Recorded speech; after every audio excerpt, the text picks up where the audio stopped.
साथियों, उल्लू की सीख का भाग 2 मैं आपके सामने रखने जा रहा हूँ। इससे हमें एक तो शिक्षा यह मिलती है कि किसी भी निर्णय को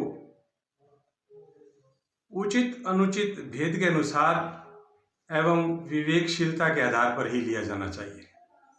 अब दूसरी प्रेरणा क्या मिलती है कि स्त्री को कभी भी ऐसे निर्जन स्थान पर नहीं लेके जाना चाहिए जहां पर आप असहाय हो जाएं या वो अबला नारी असहाय हो जाए, वो नारी असहाय हो जाए या आप असहाय हो जाएं। ऐसी स्थिति में कहीं भी स्त्री को अकेली नहीं छोड़नी चाहिए और ऐसे निर्जन स्थान पर उसे कदापि नहीं लेके जाना चाहिए। और कभी जाना भी पड़ जाए तो उसकी सेफ्टी आपके पास होनी चाहिए, नहीं है तो उसके भी दुष्परिणाम मिलेंगे। जैसे कि महाभारत में आपने देखा होगा कि पांचों पांडव असहाय हो गए थे, जुए में हार गए थे और द्रौपदी को उनके सामने चीरहरण उन्होंने दुर्योधन ने किया। असहाय हो गए थे, सहायता नहीं कर सकते थे, वचनों में बंध गए थे और वो बेचारी चिल्लाती रही, लेकिन उसकी किसी ने भी नहीं सुनी। वो तो भगवान कृष्ण ने उनकी लाज रख दी, वरना चीरहरण में तो उसने कोई कमी रखी नहीं थी दुर्योधन ने।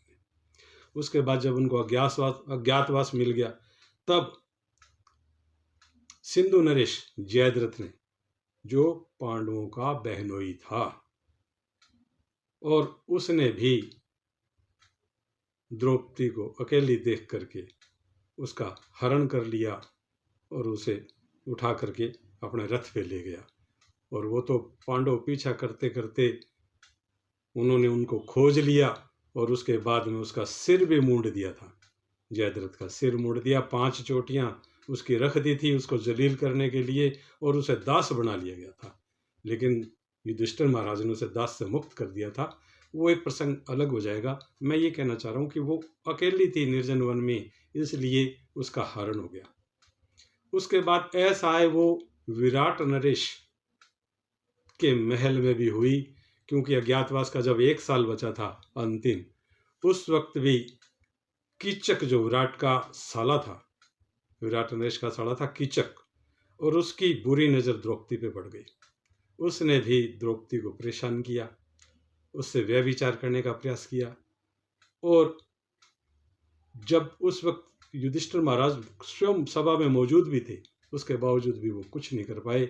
लेकिन उन्होंने अपने बुद्धि विवेक से वो रानी के पास भेज दिया कि तुम उनके बाल संवारो जाओ, तुम्हारा यहाँ महाराज से न्याय मांगने का काम नहीं है, तुम वहाँ जाओ। इस बहाने से उसको भेज दिया। भीम रसोइये का काम करता था, अर्जुन जो था उनकी वो नर्तकी का पार्ट अदा करता था, उसकी लड़की को नृत्य सिखाता था। तो इस तरह से उन्होंने अपने अपने, कोई घोड़े का संभालने का काम था उनका, ये अपना अपना अंतिम था साल उनका, वो अपना अपना कार्य कर रहे थे अज्ञातवास में। तो वहाँ भी उसे द्रौपदी को विपदाओं का सामना करना पड़ा, और वो तो भीम ने उसी रात्रि को उसका वध कर दिया था कीचक का, तब उसका अंत हुआ था। तो अच्छा, ये तो बात हुई है महाभारत की। अब हम ये देख लेंगे कि उधर माँ सीता जो भगवान राम के साथ गई थी, तो वो भी जब अकेली निर्जन वन में थी तो रावण ने उसका हरण कर लिया था। इधर द्रौपदी अकेली थी तो जयद्रथ ने, सिंधु नरेश जयद्रथ ने उसका हरण कर लिया था। तो जब जब नारी अकेली हुई, असहाय हुई, उसके साथ व्यभिचार होने में कोई कमी नहीं रही। तो इसलिए जब भी आप कहीं जाएं तो ये ध्यान रखें कि ऐसे निर्जन स्थान पर, ऐसे शून्य स्थान पर, ऐसे अनजाने स्थान पर आप कभी भी स्त्री को असहाय नहीं छोड़ें, अकेली नहीं छोड़ें। आप उसका संरक्षण करें, आप उनकी रक्षा करें, ये दायित्व आपका है। अगर चाहे वो आपकी बहन है, बेटी है, माँ है, पत्नी है, वो नारी है तो वो शक्ति का स्वरूप जरूर है, लेकिन कहीं ना कहीं वो कमज़ोर पड़ जाती है, अकेली होती है। तो इसलिए आपका दायित्व है कि आप उसकी रक्षा करेंगे। इन्हीं इस कहानी के साथ मैं एक और कहना चाहूँगा कि इससे हमें एक तो ये प्रेरणा मिली, क्योंकि वो उल्लू भी ऐसा ही हो गया था, हंस ऐसा ही हो गया था, तो उसके कारण जो है उसकी हंसनी के ऊपर वो उल्लू हावी हो गया। अब उल्लू ने उसको ये कहा, ये बात ऐसी है कि मैं तुझे ये सिर्फ वृतांत इसलिए ये मैंने किया प्रोपोगंडा कि तुझे पता लग सके कि ये जगह वीरान इसलिए नहीं है कि उल्लू रहे, बल्कि उल्लू के पक्ष में लोग फैसला करने वाले हैं। तो भाव ये है कि हमें बहुत सी चीज़ों से हमें प्रेरणा मिलती है, तो हमें ये देखना होता है कि हम धर्म संगत न्याय संगत कार्य करें।